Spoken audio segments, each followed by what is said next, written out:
Podcast City Network.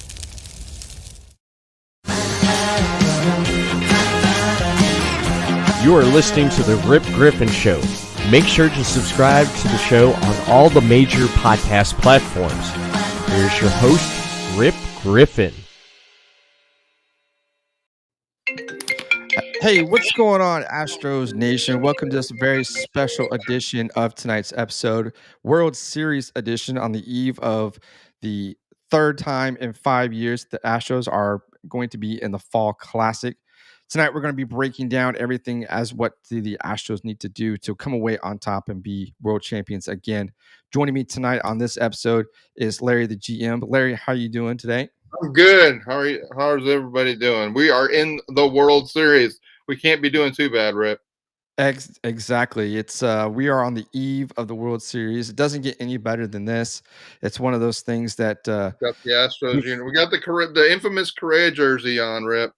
They're perfect in this jersey. So I'm just wearing just my standard orange a team issue Astro shirt. So, but I'm excited. I'm ready for the series to kick off. It's going to be a great series because you've got two of the teams that went at it in the late 1990s, early 2000s, back in the National League.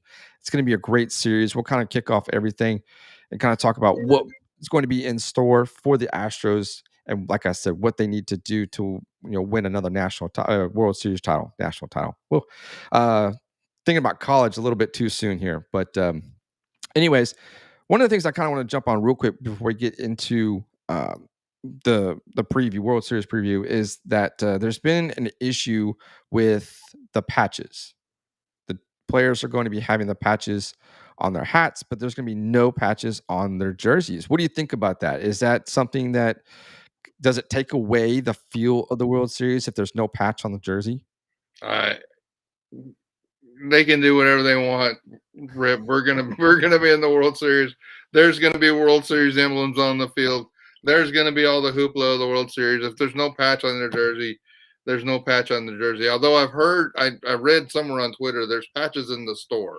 So if you want a patch, you can go sew it on your own jersey. I heard it was some sort of supply chain issue. So maybe they couldn't get the patches to the sewing company to put them on the jersey. Who knows? Maybe it's a way for MLB to make more money. Right. They can do whatever they want. Astro fans, we're in the World Series, and we'll talk about if they're going to win the World Series. But hey, I'm not going to let anything distract me from the good news of us being there. Absolutely. You know what? It didn't affect them in the ALDS, didn't affect them in the ALCS with no patches. So, hey, we'll just keep it rolling into the World Series. So, but that's just one of the things I kind of want to touch on real quick as we started tonight's episode. But let's go ahead and dive into this World Series preview because, like I mentioned, it's got two teams that are former foes in the National League are squaring off for the first time into the World Series. This is going to be a great matchup, in my opinion. I think this is going to be two teams that are both hungry. The Astros are back in it for the third time in 5 seasons. The Braves haven't been in this Fall Classic since 1999, so they are definitely, it's 22 years now that they have been without an appearance in the World Series. So they are definitely going to be hungry as well. But let's go ahead and talk about the Astros. Let's get this going. Let's see what the Astros need to do in order to win this series. So now you put up a bunch of stuff on your website at larrythegm.com to kind of help guide the listeners as to what they can possibly expect in this episode, but also in this series as well. So we're going to go ahead and start diving into that. So where do you want to start, Larry? So, folks, as you're listening to this, and if when we get folks that join in, my guidance to everybody is to go to the website and actually pull up the World Series scouting report on larrythegm.com, and what we'll talk about will make a lot more sense. So, the first thing I did is just lay out what I expect the pitching matches to be. Now, there's been even some discussion like Garcia's taking batting practice. So why would that happen unless he's being moved to game 3? I don't think that's going to happen. And we'll talk about a reason why in just a minute with the next table. But I think they're just going to lay it out like Astros are going to lay it out here. What I don't know if they're going to do in Game 4 is if they're going to use Greinke as an opener again, or if they're going to just go straight Odorizzi for 4 or 5 innings.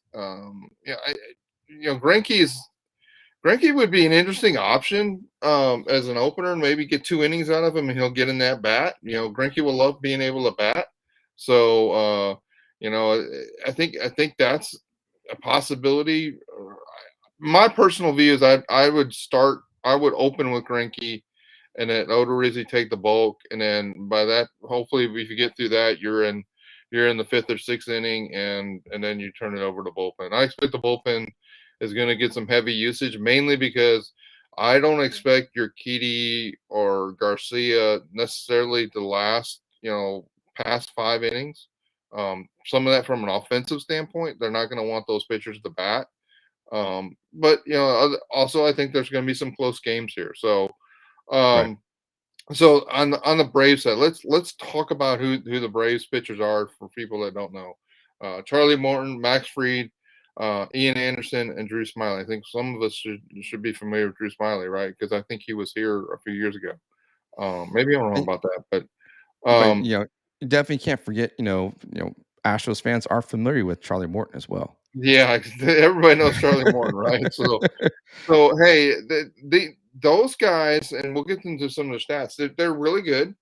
But they can be got. So that's what. But first table is just laying out what I expect the pitching lineups to be. As we get deeper and deeper into this, the reason for starting with this basic information will become much more clear. So let's go to the next table, Rip, and so here, and you may want to go full screen on this, Rip. The thing here is we're looking at the home away stats for the various Astros pitchers. You see Garcia, and I think this is pretty well known. Garcia's been very much better at home than he is away. So that's why I suspect Garcia is going to get the Game 2 and the Game 6 start, both be at home. And I think it plays out that way. So, Yeah. and you see the other pitchers and how they do at home and away, and a little bit about their WOBA heat maps. So let's talk about heat maps before we get into the bunch of the other tables. Where red is always good on a Larry to GM heat map, and blue is always bad. So, if somebody's doing well in that category, or the statistic is they're performing well, that will be red, and the blue or something is the more vulnerable or the worse they're doing in that category. Right. All right, let's go. So that's kind of some basics to start off. So the next table really just shows where we're at from a pitching standpoint. I don't think that the pitching staff is going to change. We got the official news today, and that Lance McCullers Jr. is out of the World Series. When I wrote this, I didn't expect he was going to be in the World Series. So you've got the pitching staff, basically the same pitching staff. The question is who starts Game 4.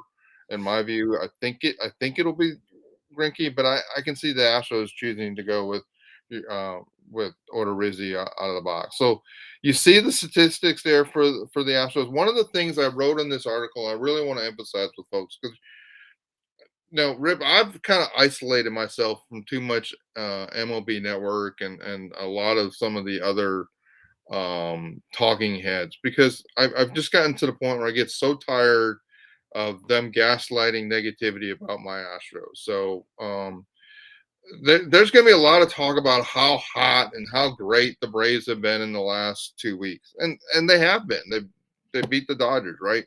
But the Dodgers were not 106 win team that played the Braves. They had, I think I tweeted out, they had $178 million of payroll that was unavailable to them in Game 6. 178, Right. which is more than all but 5 teams' total payrolls. So that team was a shell of itself by the time they got down to the end of the NLCS. And so I congratulate the Braves, but one of the things I show on the website, if you go to the next one here, Rip, I show what the statistics have been in the postseason. So for the Astros, you get the number of innings each one of the pitchers have pitched, who's pitched well, and we all know that Garcia struggled in his first game, Greinke struggled in his game, and so a couple of relievers struggled, but the rest of the staff really has done. Oh, I guess Odorizzi, Greinke, and Garcia struggled. They got bombed in the early games, right? But Right. the rest of the starter, Valdez had the great start. Um, Garcia did have the great start as well. Javier has been nails, right, for Yeah. the Astros. Presley, Graveman, um, Stanek, and Taylor all been well. But here's the thing: I think we have to be careful about statistical significance because you can just do what I just did and said these players are hot, these players are cold, and I don't think it's going to matter by tomorrow what they did in the ALCS. I really don't. I mean, there's probably some psychological benefit of feeling good about what you've done so far in the postseason, but baseball is a I like to say it's a game of failure, right? And so Right. you're constantly dealing with failure, and so in fact the best players are those that are able to bounce back from that failure. So that I suspect the World Series is going to be a set of data on its own, and I think it's most important to really kind of look at that column that I highlighted there, the combined ERA of the pitchers, because I think that gives you a better flavor of okay, we've gotten a sample size which is about a tenth of the number of innings these guys have pitched in general Right. in the season. How did that affect their overall status? And in most cases, it didn't really change the narrative of these pitchers very much.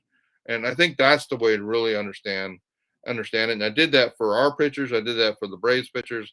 I did it for both sides offensively. So that's what these tables are, just so you can see where what they've done so far in the postseason and how that plays into maybe a combined statistical analysis for the Right. season. Going forward, I just used their regular season stats because honestly, I don't know how to get some of these advanced metrics I called up um, for combined data. So I just used the regular season stats. Yeah, it's definitely good to see Luis Garcia bring his ERA down Hmm. after that game one or game two, Right. excuse me, in the ALCS where he kind of I think he was in the 20s, but but now he's back under 10, which is good. I mean, he had a good outing in Game 6 of the ALCS, so it's good to see him down. Of course, Jose Urquidy, and Jacob Rizzi really was kind of at a disadvantage Right. coming in. Basically, uh, you Thrown know, to the wolves. Right. basically, yeah. That's I mean that's the best way to put it is yeah he was thrown out there to, and he did the best he could in that game. So Yeah. but definitely good to see the starting pitching uh, kind of hone in their ERA there. Right. So I think that what's interesting, Rip, is let's get into understanding who the Braves are, right? Because I think Right. most Astros fans should know the Astros pitchers, but here's the Braves pitching staff, and you see a lot of red on here, right?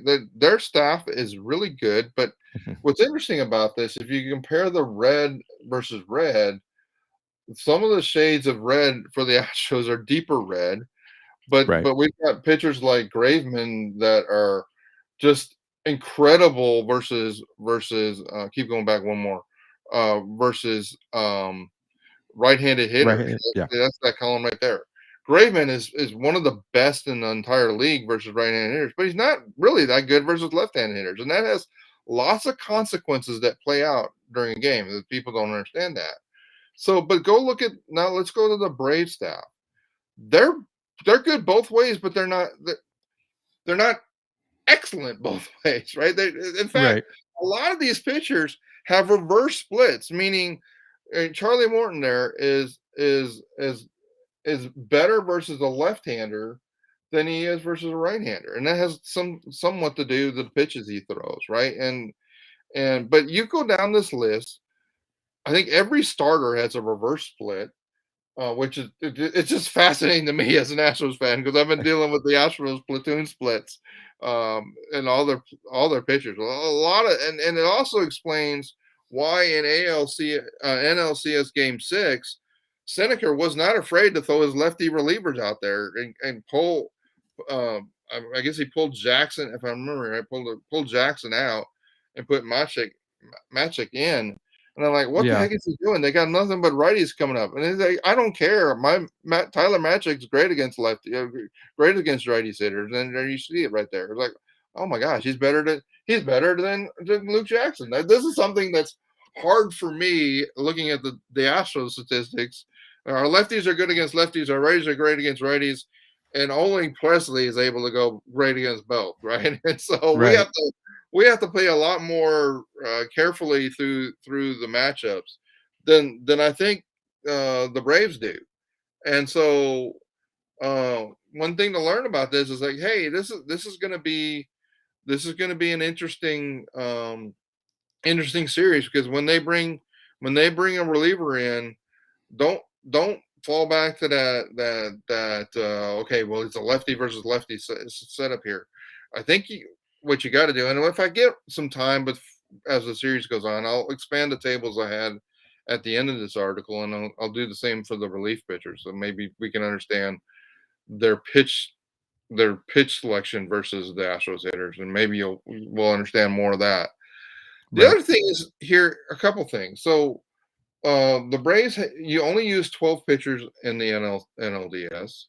I've put 3 pitchers that are eligible. I don't think they're going to bring Richard Rodriguez back. Richard Rodriguez is the pitcher they traded for from the Pirates, and this is his full season statistics here, which are pretty good. But he hasn't really, his FIP's been pretty bad for the Braves, and he's been I think he's had a walking problem. Yeah.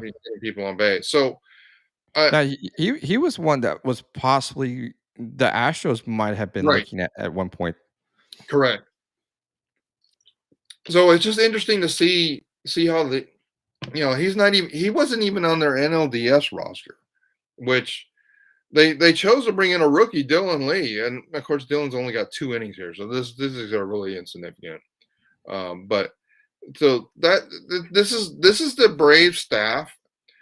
I would say it's good, not great. I expect the Astros are going to terrorize Drew Smiley, and I think that the Game 4 is just going to be an absolute slugfest. So, in some ways, people want to ask me about who's starting for the Astros. Like, okay, well, it's probably going to be Cranky opening or Odorizzi, but I don't think it's going to matter because that may be a 15-12 game. So Another Game 5 from 2017. yeah, Yeah. it's going to be hard. So let's talk about overall the Braves staff overall ERA was 3.89 versus the Astros 3.78. So there's a slight advantage of the overall regular season stats for the Astros. Not very much. I mean, these are like back-to-back staffs in the listing. Now, but also consider that the Braves were in the National League, so there's about a 0.1 to 0.2 ERA advantage for being in the National League versus being in the American League. Now, the Braves postseason ERA is 3.41 compared to the Astros 4.50, and we all know the Astros were just hammered in a couple of games in Boston. So that ballooned their ERA. So the Braves staff is good. I would say it's good, but I think it's really very, very close to the Astros staff. So, what do you think about Max Fried? Because he struggled. Was it his last outing, which was Game 5, I think, with the Dodgers? He struggled a little bit. Do you think he might be maybe having some arm fatigue, and maybe he was just off that day? But I'm not sure what his bounce back rate is from one bad outing to the next. So that's something to consider as well. His ERA there would tell you he's pretty good, right? In fact, arguably better than Morton. So I think he is their ace. It's just the way the timing is putting Morton in Game 1. I think I caution everybody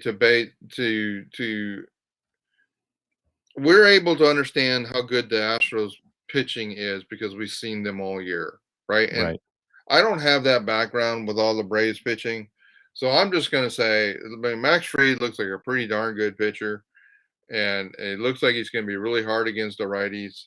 So, and this is a theme that make sure I get to as we get later on in this. This series is going to be, from an Astros hitter standpoint, the lefties are the key against their Right. starting pitching. And you already kind of see it here. Max Fried, 304. Woba versus left-handed hitters. If people don't know, an average Woba was about 315, 314. And so he's basically average against left-handed hitters. And we've got Right. some great left-handed hitters. Kyle So Tucker, Michael Brantley. and Yeah. Jordan Alvarez, right? So Jordan. Definitely can't forget Jordan. Yeah. so and I would love to see Castro against an Ian Anderson game, just because we'll get into it, but I just think he's going to terrorize Ian Anderson. So, so this staff is really, really good. But interesting enough, as I went through this, and I don't know the players nearly like I know the Astros players, right?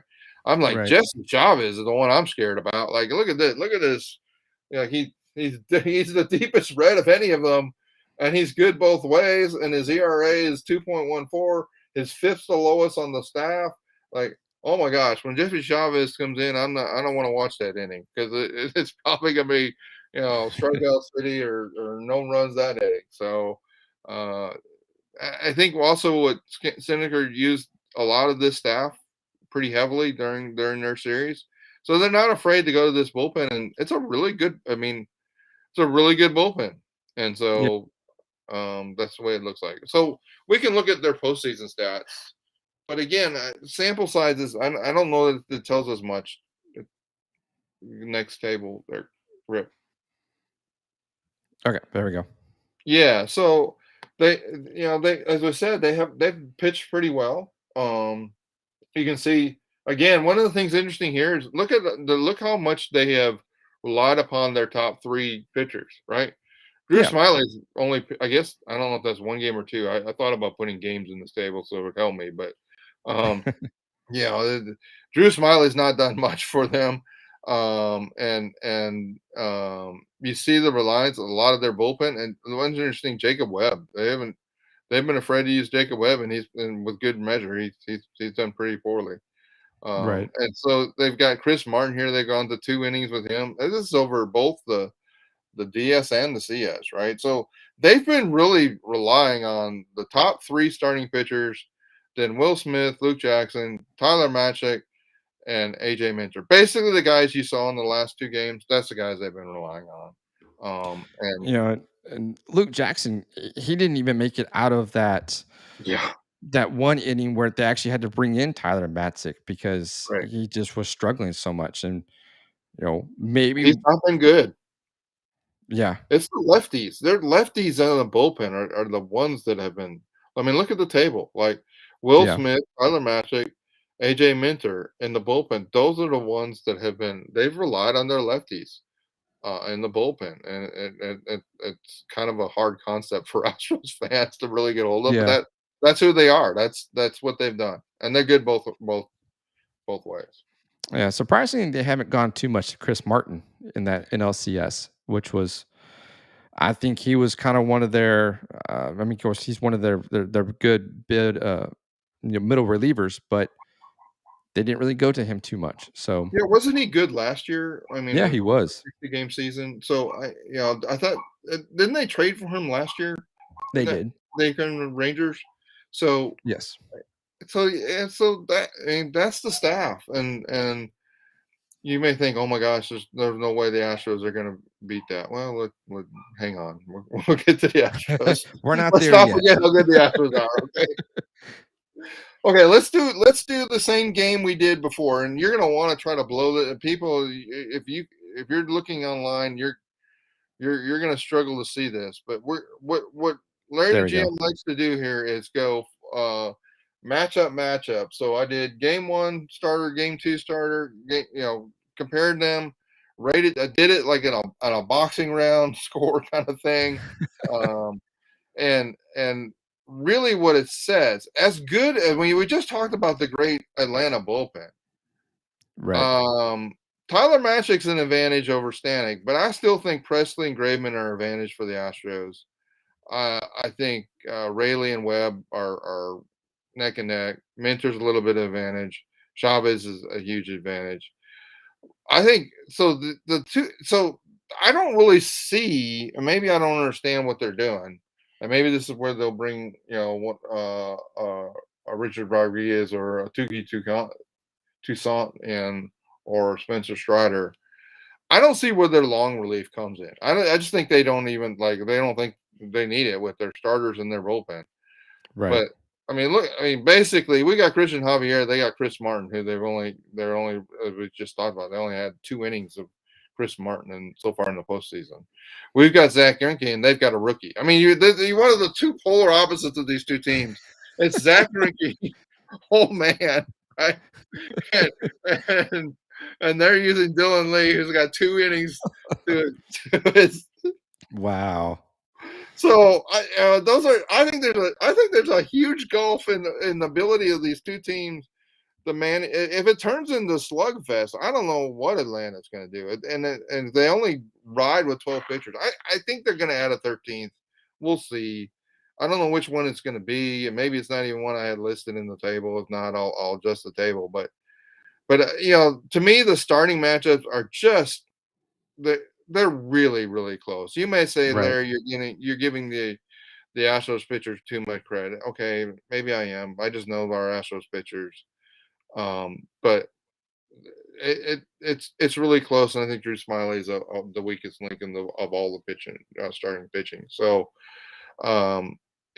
you do all the scoring, and this comes down to really, really close between the two pitching staffs, and I give the Astros a little bit of advantage, and a lot of that just comes from the middle relief. And so, how important is that middle relief? Well, it was really, really important in the ALCS. So Right.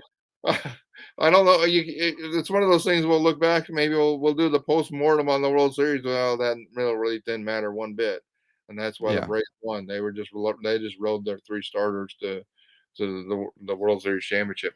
Very possible, but I think the point here is the pitching's really close. Right. Any questions about that? No, I mean, everything looks to be, like I said in the open, it's going to be a very good, hard fought series. I really think it's going to come down to, obviously, both teams are very electric when it comes to offense. We'll kind of dive into that here in a little bit. But I mean, as far as the pitching is concerned, it seems to be very, very equally matched. It just kind of depends, like you were saying, what are the Astros what are they going to do against Drew Smiley? That's going to be kind of the key. What are the Astros going to do in Game 4? Is it either going to be Zach Greinke or Jake Odorizzi? Where does Christian Javier kind of come into this? Hopefully, it's something that they don't have to use him too often, because he's kind of like your emergency valve, right? We want to be in a position that we get to use Christian Javier, not a position where we have to use Christian Javier, right? There's a gigantic difference there. In the ALCS, they basically had to rely on Christian Javier to get them through a couple games, right? And if we get to choose where we use Christian Javier, because we've already gotten through 2 games, and like, hey, let's put Christian Javier in Game 3 to help bridge your PD back to the back end of the bullpen. Hey, that might be a great spot. And we I think it's going to be this series. Rip, this series could be a sweep for either team. right. We'll get to my official prediction for the end, but I think it's going to be kind of like a freight train running down the tracks either way. Like, Game 1 is really important, and it's really important what Valdez does against the Atlanta's hitting Atlanta Bats. So we'll talk about that. I think what Framber does kind of will set the tone for the rest of the series as far as the pitching staff is concerned. Really haven't touched on Jose Urquidy at all, but do you think hopefully he can have a bounce back Yeah, because he struggled in that game 3 in Boston in the ALCS. And Urquidy's always been a guy he's going to throw strikes. yeah, And he really doesn't have a whole lot of that really phases him. He just goes out and he pitches, and right, that's what we need to see when he goes and gets to his start, which looks like it'll probably set up like it was in the ALCS game 3, which will be there in Atlanta. And Atlanta's a pretty rowdy, fan base there at Truist Park. So from what I've heard, I've never been there, but I've heard it gets pretty rowdy, but not like Fenway Park rowdy. But yeah. But he's definitely one we can definitely watch to see how he progresses. It kind of depends on how everything else kind of sets. Game 1 is obviously it's the table setter of the rest of the series. How the Astros fare against Charlie Morton. So, but I think I think our pitching is there. It's going to be also comes down to Dusty Baker, how he yeah, manages this staff, and when he did very well, in my opinion, in the ALCS as far agree. as the staff is concerned. He just needs to continue that onto this World Series, and I think there will be success if he plays his cards right. Right. So, obviously, if we had McCullers, this would be a bigger advantage for the Astros. Right. But we don't. So it is what it is, and let's call it even or near even as far as the pitching goes. All right, let's remind everybody how great the Astros offense is. Just so remember, I said red is good, right? And if it's blood red, it's really. If I have to go to the white font for a cell because it's just so red that you can't even read the line. It just tells you how good it is, right? And so you see all the mountains of red on here, and one thing I really want folks to dwell on is like how good it is both ways. Versus lefties versus righties. Look at Jordan Alvarez. It don't matter. Jordan Alvarez doesn't care who's pitching to him. He's gonna rake, and Kyle Tucker same way. As far as I'm concerned, we got to keep Jordan Alvarez in every single one of the games. And we'll talk more about that. But games 3, 4, and 5 are in Atlanta where there's no DH. How do we keep Jordan Alvarez in the lineup in those games? I've got some theories how to do that. We got to have Alvarez and Tucker in the lineup every night, and this lineup. I think is going to do well against that. Again, very good. I'll say I think the Atlanta pitching staff is very good. I think the Astros hitters are great, Right. and so great beats very good. I guess let's talk about one other thing. It looks like Jake Myers is probably going to stay on the roster. Really? Okay. He was working out today, so I don't think Jake Myers is going to play the field the entire series, but I think he's going to be a pinch hitter. I think remember in the National League games, there's going to be a lot of pinch hitters for the pitchers, right? And Right. let's also pinch hit for Maldonado too if we have a key spot. But I guess I'm just going to keep saying that until we do it. Yeah. Jason Castro. Okay. So But no, I mean, hey, real quick, I mean, Machete, he saved Game 6 because he did. if he hadn't thrown out who was it, Alex Verdugo? Yeah. I mean, that was Yeah, kind so of the moment. Here's what I'll say about that, Rip. He did exactly. We saw the value and the benefit of having Maldonado behind the plate. He did the one thing he really excels at. Now, Right. who's to say that game isn't already a 6-0 game if Jason Castro is in the lineup and getting hits because they also had Jason Castro in the middle of the rally, right? And that was Yes. so It's like, okay, I hear you. We had Maldonado. Castro probably doesn't throw that runner out. Maybe they score 2 runs. Okay, but there's more than one way to win a game. We don't have to necessarily win every one. I don't think there's going to be a 1-0 game in the World Series. Oh So, no. um, so I think if well, I'll say it this way. I think if we're down, they're going to have to do some things creative to get Castro in the lineup in games, probably games 3 and 5. Um, Right. so versus the righties, and we'll talk more about that. Um, but will they do it? They haven't done it yet. I guess I think Castro should be in games 3 and 7. And will the Astros ever put Jason Castro as a starting catcher in Game 7? Uh, Uh, only if he does what I think he should do in Game 3. Okay, right. Exactly. so this is the Astros lineup. It's great.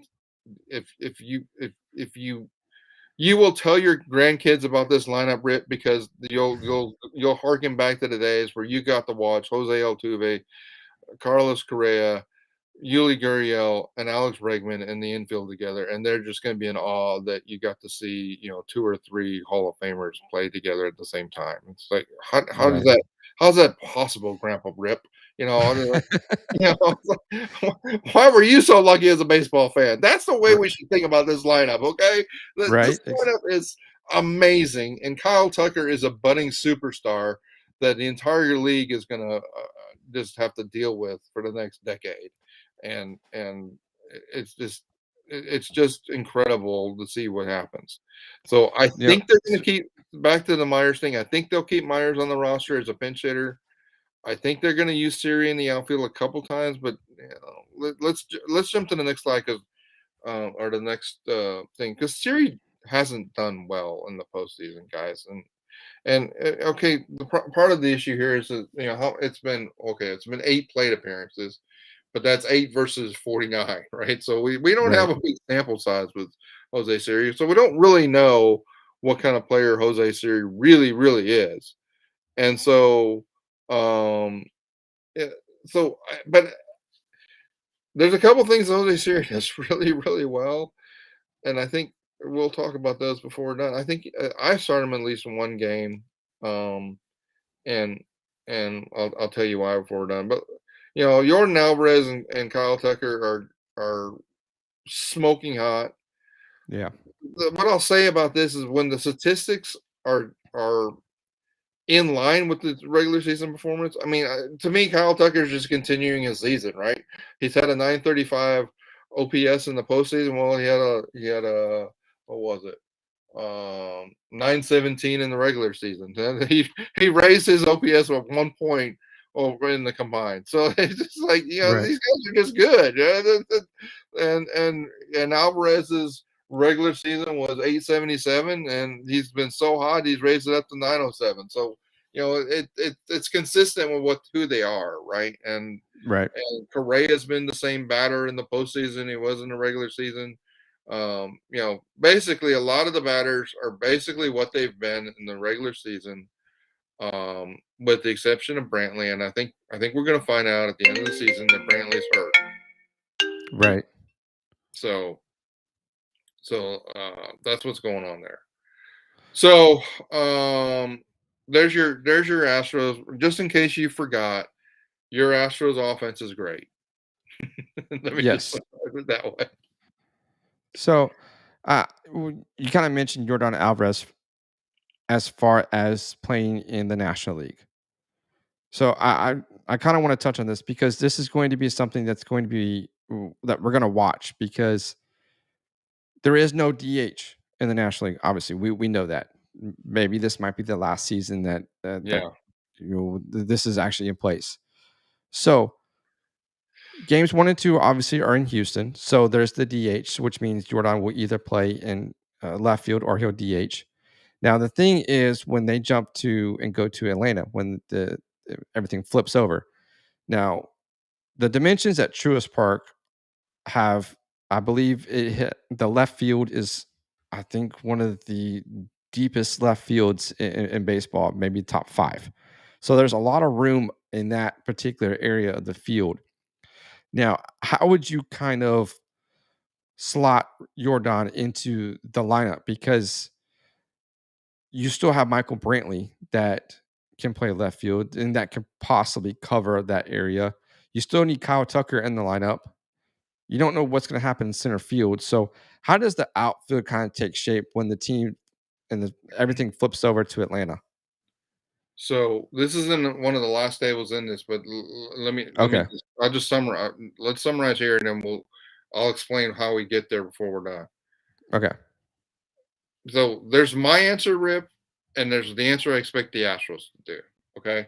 Okay. I put Jordan Alvarez in left field and say all 3 games you're in left field, and the reason is 907 on this table. Okay.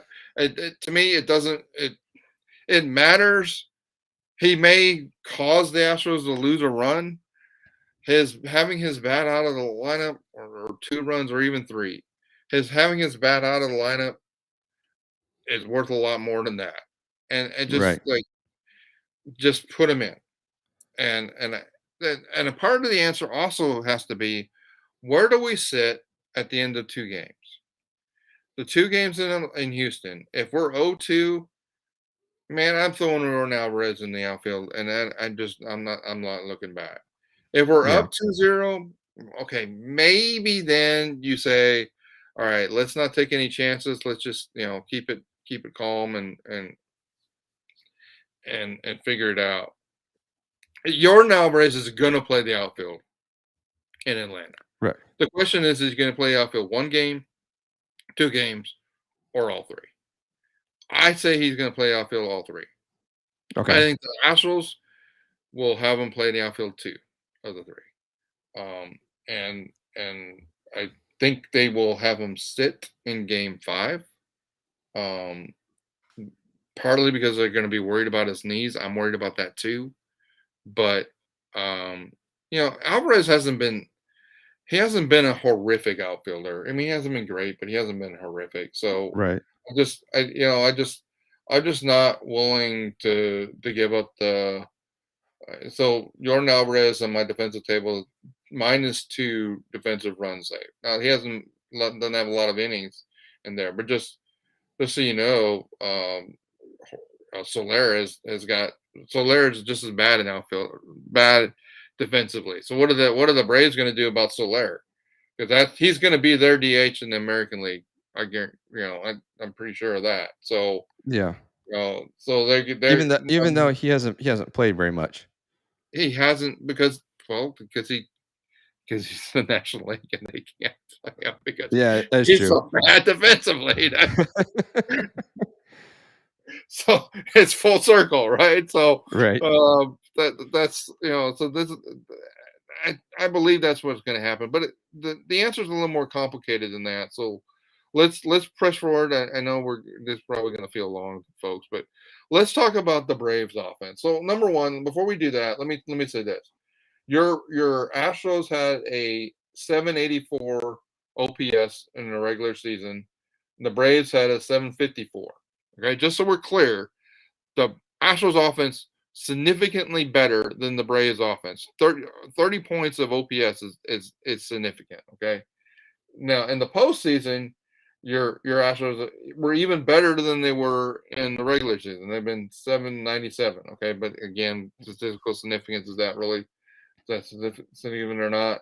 And the Braves are 725. So the gap between the two has been even more. And you say, Right. well, wait a minute, Larry. I've always heard the Braves have been hot in the postseason.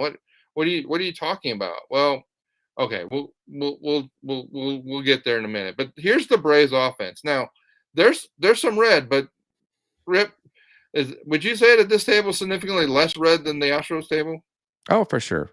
Yeah, For I sure. mean, and I mean, you got some pretty, deep bright red here, but it's not as near as what the Astros have. right, and the Astros have deep red down 6, right? And here we've got three, maybe 4 players that are deep red, and here, and then we got one lefty that's deep red, versus left-handed pitching to Z-Pred. And then you've got Freeman, Riley, and Duvall that are going to be a challenge back to back to back, right? And so the other thing, the press is going gaga for Eddie Rosario, and he's been crazy hot. Okay, Yeah. but the press was going absolutely insane for Kiki Hernandez after Game 3, right? And Yeah. okay, and so we gotta deal with sample size here. So Eddie Rosario make it Fromberized in Game 1 and do nothing in Game 1. Right. And his psychological feeling hot and advantage just might evaporate. Yeah, and Brett's throwing in like, hey, he's gonna cool off. Right. I completely agree. Eddie Rosario was a 98 WRC plus player during the season, which means he was average over 400 plate appearances. He's been great, just Babe Ruthian in 42 plate appearances in the postseason. Which is the true Eddie Rosario? Well, it's probably somewhere in between, right? But I'm not expecting Eddie Rosario to totally destroy the Astros. I just don't. And so if I'm wrong about that, I'm wrong. And kudos to him for being able to dominate Astros pitching. I don't see it's going to happen. And the other thing, when I look at this table, I think we talked about like this kind of stuff before the ALCS. I see an opportunity for the lefty pitchers. Right. Like there's some like Rosario's not good against lefties. Duvall's not good against lefties. Jock Peterson's not great against lefties. Even Austin Riley's not great against lefties. So I mean, you've got basically 3 or 4 near average batters versus left-handed hitters, and their bench isn't. There's no Castro ready to come off the bench and just destroy a right-handed pitcher. Okay, there's just not. Right. And so yes, I think the Garcias and your Urquidy's are going to struggle with the top of the lineup. This is why I think they're going to get through the lineup twice, and they're not going to face the top of that lineup a third time. Just don't think it's going to happen. The other thing, you might have to also imagine what the lineup looks like on the left. I'm giving you the right-handed batting order. The left-handed batting order, you see that column there, BO versus left-handed starting pitching. It's quite a bit different because they know Right. what I just told you. And so, Freddie Freeman's been terrorizingly hot as well in the NLCS, but he wasn't, if I remember right, he wasn't great in the Diaz. So it's like, okay, which Freddie I Freeman? think you went what 0 for Didn't he what have was like it? he hit a long slump, right? It was like a 0 for 10, 0 for 12 maybe. Yeah. I know it was a pretty significant because they were talking about it quite frequently throughout the media, MLB Network and whatnot. So I know he struggled, and then he finally started to come alive there in the NLCS. Yeah, if you want to know who I'm most scared of, Rip, I'm most scared of Freddie Freeman, right? Yeah. Like he's the best hitter in this lineup. And here's the thing I learned as I put this together: I didn't know Austin Riley was as good as he was this year. I didn't. Austin Riley had the best OPS on the team. I didn't know that. He's definitely come on this year. He kind of started to show flashes of it last year, but this season he's definitely kicked it up, and especially those walk offs in the against the Dodgers in the NLCS. I think it was game 1 or game 2 when he walked it off. So he's been pretty consistent at the plate as far as coming in when that moment is needed. So, but he's definitely one of those up and rising stars there for the Braves. So here's the Braves regular season. Now let's go to the postseason, and you're gonna see somewhat of what the narratives. Okay, so what's interesting, despite the narratives, like they've had 3 batters that have been just scorching hot, and we keep hearing about these guys: Eddie Rosario, Freddie Freeman, and Jock Peterson. Those guys have been hot, hot, hot. Right. And Austin Riley's been good. You just mentioned that, where he got, but Dansby Swanson's been terrible. That Travis Arnaud's been terrible. Jorge Soler's been pretty bad. Adam Duvall's been mediocre, and Ozzy Albies is in a slump from hell for him. And so it just they're not. So they've about half their team and their bench has done nothing from the bench. Yeah. So they've got 3 guys that are really hot. We figure out a way how to get past those lefties. That's why I think Framber Valdez, from a pitching standpoint, if Framber Valdez gives us Framber Valdez in game 1 and game 5, lights out. Because if we can shut down their lefties in this lineup, I just think it bodes well for the rest of the series. So that's who they've been in the postseason. But again, a small sample size. I don't think Rosario is going to be the Rosario he's been so far. And Freddie Freeman's the one. So Freddie Freeman feels a lot like Kyle Tucker in this table to me. And right. He's been great. He's been great all season, and he's been great in the postseason. So there's no reason to believe that Freddie Freeman's going to be anything but great in the World Series. Right? That's the way I look at these things. But I don't think Eddie Rosario is going to be as great as he's been so far, because he wasn't that great in the regular season. That's the way I look at it. Right. But I also don't expect Ozzy Albies to be as bad as he's been so far. I expect he's going to be a lot better, and I expect Austin Riley is going to be better than on average he's been so far too. So, I really think the Astros will find something to limit the amount of success that Eddie Rosario has found. They did it with Kiki Hernandez, like we just talked about. But I really think that, especially maybe in the first 2 games or so, we're going to see this offense kind of be more the lights of the World Series, the sights, the sounds, the atmosphere is going to be pretty electric. I see these guys kind of getting a little bit. They're going to take it in, but it's going to be overwhelming for them at first. But once they kind of get comfortable, get settled in, then we'll see things change up. But I think we're going to see the sights and sounds of the World Series kind of get to this team a little bit early, especially in game 1 for sure. That's my prediction, at least. Well, let's get up 2-0 or even 3-0 before they're able to figure out they're in the World Series then. Right. That's the way I look at it. Let's jump all over them early, and then they're like, "Oh my gosh, this Astro juggernaut is just terrible." All right, let's play a boxing matchup here. Okay, so if you guys remember the ALCS, the Boston lineup versus the Astros lineup, it was a lot closer than I think this is. The Astros lineup, I give Freddie Freeman advantage in the 3-hole. Maybe that's a 10-8 matchup, really. But Carlos Correa over Adam Duvall is huge. Kyle Tucker over Jorge Soler is huge. Yuli Gurriel over Dansby Swanson is huge. Oh yeah. Even McCormick over Jock Peterson is an advantage Astros. Really, you think just given by how many? I mean, Chaz really he's gotten in games, but I mean that's crazy. I mean, I like it. I mean, it's different. Everybody's all in Jocktober, but that's why you got me. Jock Peterson postseason, yeah, he's been great, but he's a 740 combined overall hitter. Chaz McCormick, after a postseason of 707, is a 762 hitter. So he's better. I mean, and if you're just looking at the regular season stats, he's better. You look at the WRC plus, he's better. So right.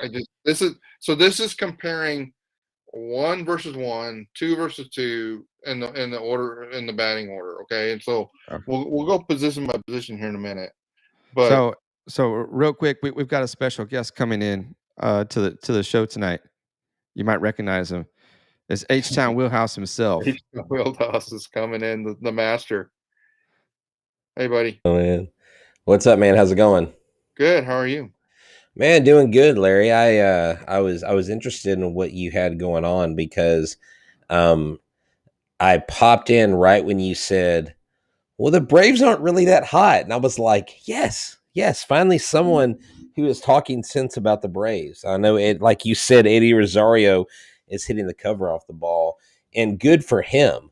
I think the Braves really kind of won the trade deadline. And so it's one of those things where they've got players that are overperforming their expectations, but they haven't met the buzzsaw that is Houston Astros, and I think the Astros have the advantage. Well, so H-Town Wheelhouse, here's the thing. You go through this offense, and so based on when you said you came in, you missed me gushing about the Houston Astros offense. Right. The truth It's is, unbelievable. Exactly. Our offense, we're going to tell our grandkids about the offense we've experienced the last 5 years. It's just, that's what it's going to be. And I don't think we pause long enough to really realize it. We'll start feeling it if they lose lose Correa, but I don't want to talk about that today. But look at the Reds on here. The Reds in this, every line in the Astros top 6 is red. And they're gonna do damage against this pitching staff, against the Braves pitching staff. And I'll even show you more of why that is when we get to the pitching matchups in the later tables here. But the comparison is 107 to 96. Rip, that's my boxing scale. That's a gigantic difference. So here's the thing: we just had a guy, Dave from BetOnline.ag, talking to us about the numbers and the line, and the betting line is actually almost even. It's like minus 140 and plus 120, which is almost like neck and neck line, where the odds getters right now are betting 57% on the Astros and 55% on the Braves. What I'm thinking is, according to your numbers and your math, it seems like maybe the bettors and maybe the books are a little off to maybe push a more national narrative of two teams that are competitive versus one team that's dominant. Well, the way I started the article is and I don't know that I developed it enough in the article, but there's a recency bias that's terrible in sports media. Like, whatever happened yesterday is going to happen today, and baseball just doesn't work that way. I mean, unless you're Jordan Alvarez and you rake every day. But what happened last week, I just don't think what happened against. Let me say it this way: what happened against the Dodgers, depleted Dodgers, I just don't think is that massive of an impact of what the Braves will do against the Houston Astros pitching staff, even without Lance McCullers. And I think Framber Valdez is the most important pitcher in this whole World Series. Right. For the Astros. I mean, shut the lefties down. Do you think if Framber, Rip and Larry, do you think if Framber comes out game 1 and just throwing nails and gets a victory and maybe comes back in game 5 or whatever and pitches and maybe goes 2-0, that he's easily your World Series MVP because of the lack of pitching performances that we've had? It could be, but that's not who I predict is going to be the MVP. Yeah, that's definitely a possibility. I really think it's a batter that's going to terrorize the Braves, Brett. And you're going to love it when it happens. Okay. Yes, definitely. I really think Framer's he's gonna have to set the trend for this rotation, and if he has a good outing in game 1, hopefully we should see a domino effect with Garcia, Urquidy, whoever's in game 4, Greinke, Odorizzi. If it's a piggyback system, I think that's going to be, what they're going to feed off of is going to be Framber because of how he did in game 5 of the ALCS. So that's kind of let's go to the next slide because this will be position by position. So we're going to do catchers, first baseman, second baseman. We'll do position by position. And you see, and guys, I've tried to be really, really fair. But let's just be honest. The difference between Kyle Tucker and Jock Peterson is I scored 10-7. I could have made it 10-6. I could have, it's the single biggest advantage in this entire series. And to be fair to the Braves, I think their biggest advantage is the third base because Austin Riley's just been that good this year. Right. But other than those, you've got advantages for. I mean, maybe DH should be 10-7 as well because Jordan's just that big. No, I guess maybe not because there's only 4 games that have a DH. But the other spots are pretty close. Carlos is a big advantage over Dansby Swanson, but Dansby Swanson's a pretty good fielder, so maybe that gets mitigated a little bit. We all know that Correa is a great fielder, but the other positions really close. But right field, shortstop, DH are all big advantages for the Astros in this series. And and the bench, guys, as much as we think about our bench, we got players on our bench that we bring Jose Siri, and most of the Astros fans are like, okay, good, Jose Siri's playing tonight. It's like, wait, the Braves don't have that, and so Guillermo Heredia is probably their best player off the bench, and I think Lesmes Diaz is better than him. Castro is a better backup catcher by a mile, and so it's just and Jake Myers, I believe Jake Myers will play. I don't believe he'll field, but I believe he'll be able to get in and get some hits, maybe a pinch run. Jose Siri will pinch run, or I think he'll start at least one game. So that's the way I think the series is going to play out. And I think it's pretty the offensive and fielding advantages for the Astros are pretty major. And so Rip, last time for the ALCS, you asked me for some defensive metrics. They're in there. Your wish is my command, Rip. So I put them in there. I considered them as I did this analysis, but and we talked about Alvarez and Soler are pretty bad both defensively, right? And so it's interesting how close these teams are on defensive metrics. They both have good shortstops. They both have they're really, really pretty similar defensively. So that's the way I would frame that. Yeah, it's going to be like I said in the open, these are two teams that this series can go either way. Like you had talked about it. It could be a sweep. I mean, it could go any direction. So that's what makes this series, I think, it's going to be one of the best World Series that we've seen in quite a while, to be honest, since 2017. So one of the things related to Alex Bregman, I think, and I don't know what you think about this, but I think having the 3 days off, is going to be big for him because he felt like he was on gas a little bit during the ALCS, and so I think letting him get off his feet for a couple of days, continue. I'm sure he's swinging, but I think getting him a little bit of rest. I think that's going to be huge for Brantley, and I think it's going to be huge for Bregman. And so, absolutely. So let's go. So I did something different here with the next tables. So I got onto Baseball Savant, and okay, so this is next level stuff, Rip. So for each starting, you're up in the ante. You're up in it. Yeah.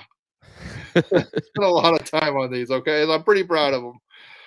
So this is the table for Morton versus the Astros, okay? So what does Morton throw? Morton throws 36% four-seam fastballs, 9% cutter, 14% sinkers, 37% curveballs, and 5% changeups. Each one of the numbers below that is how well those batters did versus that kind of pitch. So let's just Okay. do Altuve. Altuve has a 372, and I did expected WOBAs on these numbers because I think using the expected stats is probably better than using the raw stats because it'll take into account some like where that hitch. Well, a way to frame that is like Tucker was batting very badly in the month of April, but his expected WOBAs were really high, and it's because Right. they could see by the content by the exit velocity of his hits and stuff, they should have been doing better. That's why I used the expected WOBAs on these. And so again, I think an average WOBA is like 315. Okay, so you can understand. We'll go over here. So what you do is you just multiply the 372 by 36%, the 352 by 9%, the 352 by 14%. You did the 232 by 37%, and the 0.26 by 5%. So by the way, if you're the Braves, what are you pitching Jose Altuve? You're pitching him curveballs, right? Right. Curveballs and changeups, and you might sprinkle in something else, but you're sprinkling that in and try to surprise them. But you should be throwing curveballs. So this is what with these tables, guys. You can really understand what you're at. The Astros numbers here don't change for any one of these tables. They're basically so you get to learn like what are your Astros batters hit well. So let's just jump down to Jose Siri. Notice now Jose Siri doesn't have a lot of data in here, so I don't think this is. Well, I know it's not statistically perfect, significant, but look at what Jose Siri does against changeups. That's insane. Like even if it's half of that, it's still really good. 842, Yeah. right? Half of that is insanely good. And so we'll come back to that when we get to one of the later pitchers here. So you understand what the pitcher throws. You understand what the Astros batters do against those kinds of pitches. And you see here in game 1, Kyle Tucker leads the team with 420 OPS. And then you see Brantley 373, and you also see that Brantley's batting against a right-handed pitcher. So the numbers on the right are their basically their platoon splits. So Brantley great against righties, pretty bad against lefties. So right-handed starter Morton with a predicted 373, great platoon split. I say Michael Brantley is our game 1 MVP. And for anybody that's been listening to what I've been saying about Michael Brantley, that'll be like shocking, right? And so, Michael Brantley is going to lead the offense with a bunch of doubles in game 1. You heard it here first, okay? Boom. That's all right. So that's the way to use this data, and I think I'm going to have fun I'm going to have these I'm going to have these on my laptop during the game, and I'm going to see how it plays out. I'm going to watch pitch by pitch. What are they throwing? What are they throwing Jordan Alvarez? They better be throwing curveballs. And they should be throwing Alex Bregman sliders and Morton doesn't have a slider, so they should be throwing Bregman curveballs. Expect a lot of curveballs out of Morton during the game. And so let's go to the next pitcher. All right, so here's game 2, Max Fried. You're going to see some commonalities here. Though, just based on what pitches these pitchers throw, you're going to see Kyle Tucker leading the team in a lot of these categories because he's just that good against the curveball, right? And then both the first 2 pitchers throw quite a bit of curveballs. And you also see Correa do pretty well here.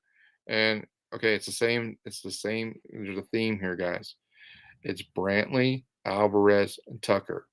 Brantley, Alvarez, and Tucker. Every single one of these tables because of what the Braves pitchers throw. And okay, now we've got a left-handed pitcher in there, so I'm not expecting Michael Brantley is going to set the world on fire, even with this expected WOBA being so high. But I look at Kyle Tucker doesn't care if you throw lefties or righties at him. Neither does Jordan Alvarez. And quite honestly, neither does Carlos Correa. Those 3, the middle of the lineup, are going to terrorize Max Fried. And so I'm going to go with Carlos Correa versus the lefty in game 2 as your game 2 MVP. Carlos Correa takes Max Fried deep. You heard it here first. All right. I like it. All right, game 3. If these things happen, you gotta come back and run the show, Rip, and you gotta pull these sound bits and say, Larry the GM told you these things were gonna happen. All right, here we go with Anderson. Anderson throws something that the first two guys didn't throw a lot of. He throws a lot of changeups. What did I say at the beginning? I said, look at Jose Siri versus the changeup. I suspect Jose Siri. I suspect the Astros will play Jose Siri in Game 3. Shockingly, I wouldn't. I would stay with Michael Brantley, Jordan Alvarez, and Kyle Tucker in the outfield. But Game 3, first game in Atlanta, they put Jose Siri in center field, and he rakes on Anderson, and just terrorizes him. But look at Kyle Tucker again. Kyle Tucker, 415 expected WOBA against the right-handed pitcher. Kyle Tucker's your Game 3 MVP. He's going to do something brilliant in Game 3. Let's say he hits a triple and drives in 2 runs. And so Kyle Tucker has had a great game so far in every single one of these based on these numbers. Right. And it's not going to stop. Go to the next one. Kyle Tucker in this table, 426. Kyle Tucker is going to terrorize Drew Smyly, even if he is a left-handed pitcher, because Kyle Tucker just doesn't care. And it's just because Kyle Tucker does great against the 42% of curveballs that Drew Smyly throws. And he's also great against the fastball. Basically, I don't know what Drew Smyly is going to throw Kyle Tucker, because he's got nothing he can throw that's going to work. And so he probably just should walk Kyle Tucker. Seriously, Kyle Tucker will win the MVP in Game 4 by his performance in Game 4. Let's call for the cycle, Rip. Let's just call it here. You heard it here first. Kyle Tucker hits for the cycle in Game 4 off of Smyly and whoever they bring into the third or fourth inning, because Smiley's already gone. Because Kyle Tucker just ruined his night in the first or second inning. So those are the stats. Now this table, you guys probably are going to need to go to the website to really read this. So I was asked on Twitter, like, what would you do? I think you were basically asking, Rip, like, what would I do about the National League lineup, right? And so I'm giving you my batting order, and I have Jordan Alvarez in every single one of the games, batting fourth, every single one of the games. I don't care if he's a National League park or not. Jordan Alvarez bats fourth in every one of my lineups. And in the National League parks, I have Kyle Tucker playing center field in games 3 and 5. And I have Chas McCormick playing center field in Game 4, because you will remember Smiley's a lefty, and so I've just said, hey, we're gonna pull Brantley out versus the lefty. Even with that expected WOBA of 374, we'll go with Chas McCormick, who has the platoon split versus the lefty. And we'll have a better defense lineup for Game 4 versus Smyly. But I suspect it's going to be Kyle Tucker in center, Jordan Alvarez in left, and Michael Brantley in right. Now, you also see what I did here, and I don't expect the Astros to do it. I've got Kyle Tucker batting second. And they won't, but I'm just telling you that's what I would do, because I believe Kyle Tucker is going to just carry this team. And everybody in all baseball media will have to realize how incredible Kyle Tucker is after the end of this World Series. If he was batting second, he'd be driving in Jose Altuve every at bat, basically, or somebody in every at bat. Yeah, there's a reason why the Astros never wanted to trade Kyle Tucker. Yeah. So we're gonna see why. Yeah, we're gonna see why. And so the top of this is my lineups. The bottom part of this is what I expect the Astros will do. So what do I think the Astros will do in Game 3? I believe they'll have Kyle Tucker in right. They'll have Jordan Alvarez in left, and they'll have Jose Siri, because I told you about Anderson and his changeups. I believe they'll have Jose Siri in center.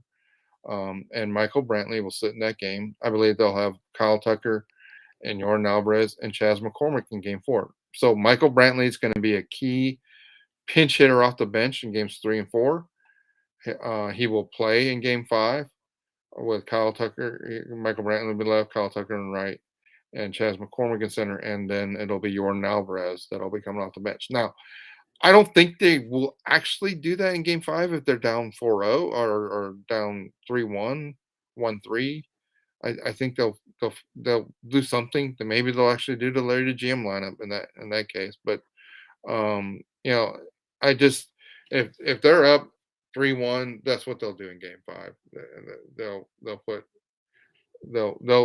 worry about Jordan Alvarez's legs, and they won't put him in left field. Right. So that's what I do with the lineups. It's very, very interesting. In game 3, you've got Jason Castro starting over Martin Maldonado. You're gonna get me in trouble with all Astros Twitter. Okay, yes, I do. I have Jason Castro, as I said when we went through it. So can you go back to the Anderson table? Let's go back to the Anderson table. Look at Jason. This one. Yeah, Anderson. See. Okay. Sorry, the name. So the names of the top left corner. Maybe I needed to make that a little more clear, folks. But there's their starting pitcher, Anderson. Let's look at the expected WOBA for Jason Castro in this game. 352. Right. Anderson's a right-handed pitcher, which we all know that Jason Castro has a massive advantage against. And so not only that, but look at what happens to Martin Maldonado against the 21% curveballs and the 31% changeups that Anderson's going to pitch. He is just abysmal at hitting. Well, Maldonado is abysmal at hitting anything other than a fastball or a cutter, basically, and just really bad against any changeups, curveballs, or sliders. And so he's a 254. He has a platoon split of 243. He's just going to do nothing offensively in games 3 and 7 if Anderson's pitching. Now, as soon as Anderson comes out of the game, if they go into put a lefty in and they want to pinch it for Castro against the lefty, I could support that in a close game, because you want Maldonado versus a lefty, is on par, or Maldonado versus left-handed pitcher is better than Castro versus left-handed pitcher. But the right-handed starter, Anderson, I just think there's absolutely no reason. Okay, there's a reason. Everybody says he's so much better defensively, but I would have Jason Castro getting on the same page with Maldonado and Jose Urquidy right now, and say, okay, what would the game plan for game 3 be with Jose Urquidy? And let's turn Maldonado into what everybody says he is, and I believe it. He's a semi pitching coach out there, right? At the catcher spot, and let's just talk about what Urquidy should be throwing in game 3, and let's put Jason Castro in the starting lineup. That's what I would do. Okay. I mean, it's interesting. I mean, it's not it's not going to happen. But, we've seen, but it's definitely something to at least think about and consider. I mean, Rip, look at my lineup for game 7. Yeah, I got both Jason Castro and Jose Siri in the lineup for game 7. There's almost no chance in the world the Astros would actually do that, but I'm telling you, that's the best matchup for that game.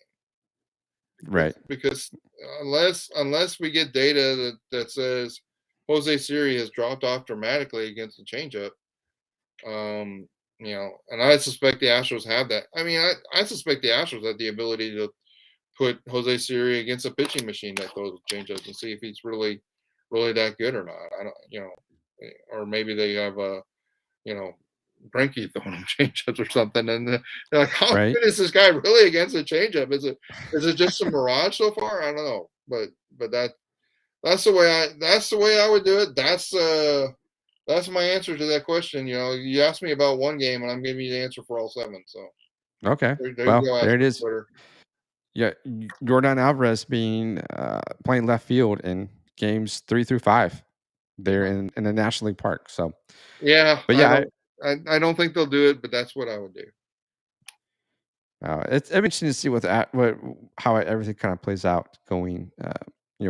When that time comes, there's still time for Dusty Baker and the Astros, James Click front office to kind of set that lineup and kind of play the matchups that they want from an analytical standpoint. So, Right. All right. So all that being said, I think the Astros are going to win in 5 games. I, okay, I.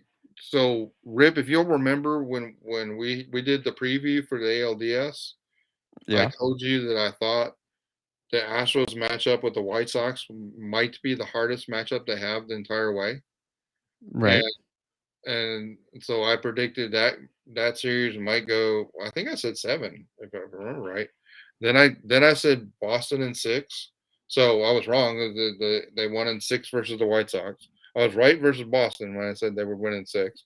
Yes, congratulations, by the way. I didn't actually get to congratulate you, but yes, you did predict it. I predicted 7 in that series. So, So I'm going to uh, go with my theme. I went 7, 6.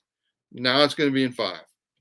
okay. And now, if we had played the Dodgers, I would have gone back and said, well, I would have to understand the health of the Dodgers. It's just, I don't, $178 million of payroll unavailable for game Gosh. 6 of the NLDS. I don't know. I don't know what the Dodgers were really going to be. In fact, I've read some things where Dodgers media is like, yeah, we were really hurting. So I don't know how well they would have done in the World Series against the Astros. So Right. uh, so that that's there's your World Series preview, Rip Griffin show. The Astros win in 5. Kyle Tucker is your World Series MVP, and the world will have to start treating King Tuck like he is the king that he is. Yes. Yes. Yes, indeed. Because we've for former first round pick back in 2015. He's risen through the ranks through the minor league system. Was made his debut in 2018 for just a little bit. Then we saw him kind of blossom in 2019, and then of course what we saw in 2020 and 2021 as well.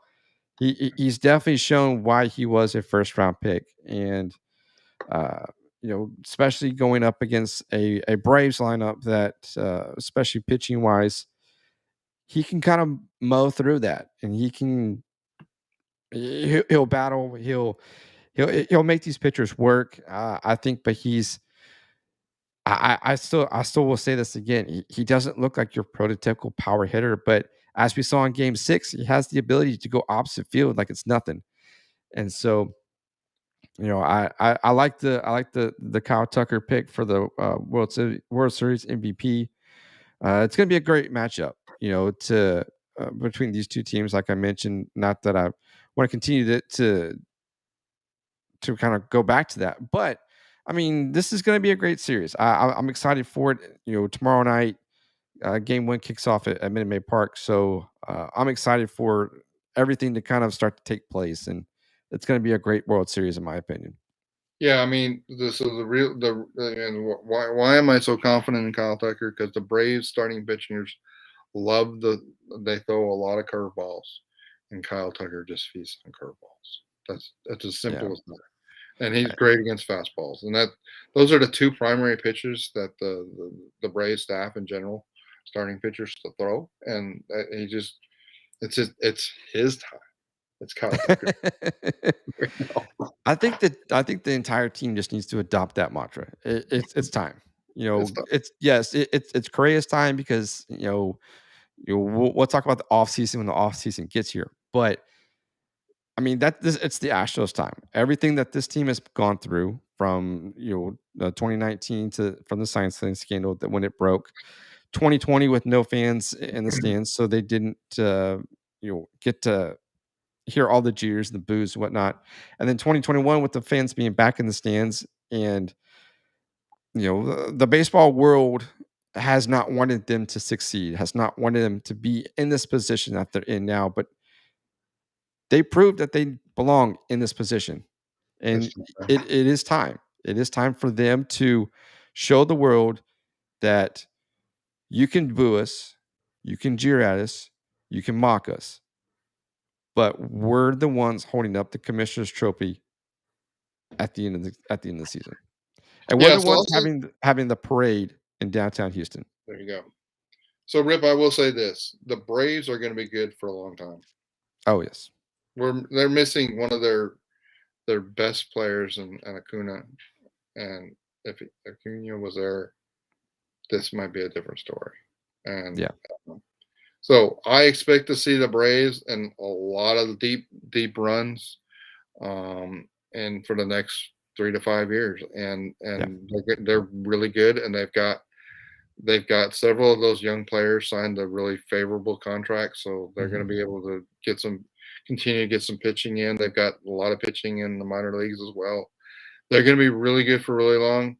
The Astros are in this kind of like, and we'll talk more about this in the offseason, but they're in this like churn from generation 2 to generation 3 is the way I described it in the dynasty articles. That it's moving from the Correa Altuve team to the Tucker Alvarez team. Yep. And that's not to say that we're going to lose Altuve anytime soon. Altuve is going to be in the same breath as Bagwell and BJ. We'll go Bagwell, BJ, Altuve, and we'll just that when we talk about the Mount Rushmore of Astros, it'll always be those three, and then we'll have arguments who the number 4 is. Right. But this team is going to start transitioning toward being thought of as Alvarez and Tucker as the keystone, absolute all superstars of the offense. Right. And a lot of the young pitching that we've seen emerge, Valdez is 27, and Garcia and Urquidy and Javier, 24, 25. Those guys are going to be here for a while, and they're going to get better and better. Right. And the Major League Baseball is going to have to do the greatest gift that Luno gave this team, we may think of in the next 3 years from now, will be those 4 pitchers, because they basically got those 4 pitchers for less than $1 million, and those 4 pitchers could be 4/5 of the starting rotation for the next 2 or 3 years, and that's insane. You want to talk about the Astros tanking and leading to their championships? You could have made that case maybe for 2017. You can't make that case for 2021 and beyond. Right. Exactly. Yeah. All right, Rip. There it is. That's the show. Come on, go again, Astros. Let's go. Game 1 starts tomorrow night. Astros and Braves. Larry, great job. Love your insights. It's going to be a fun series no matter what the outcome is, but Astros will win. Man, your prediction, I'm 5 games. I don't want to go against you, but I'm going to say Astros in 6. Okay. Well, it would be more fun if they win in 6 because we could party at home, right? But exactly, that's what I want. I want it at home. So yeah, there we go. Plus I've had several friends tell me they got tickets for Game 6, so we got to give them for Game 6. But exactly. I haven't wanted to break people's hearts to say I'm sorry there won't be a Game 6, and then and they're winning at 5. I mean, the sooner the better to wrap the series up, which is what we all want. 4, 5, 6, 7. We don't care. Yeah. Just give us the damn trophy. 4 wins is what we need to can hold up that commissioner's trophy again and have that parade down in downtown Houston. But Larry, great job. I appreciate you coming on. A lot of great insight. Like I said, tomorrow, Astros, Braves, 7:00 on Fox. They're not a sponsor, but I just gave them an unofficial plug. But remember, you can find Larry at larrythegm.com, and you can read all his articles. Everything that you saw or heard on tonight's show is right there on his website. So hey, if you read the article, you got questions, you can leave a comment for me either in Twitter at Larry the GM, or you can make a comment in the comment space after the article, and I'll respond to those as well. So there you have it right there. Send Larry some questions. He'll answer everything that whatever you got, he'll answer it. So, well, that's it for this episode, guys. Remember, the show is part of the Podcast City Network. You can go check out all the amazing shows at podcastcity.net. If you have a voicemail you want to call, leave a voicemail. There we go. You can always call the number at 210-263-3253 for any of your baseball questions. So that's going to do it for this episode. Take care. Go Astros. World Series Game 1 starts tomorrow night. See you later.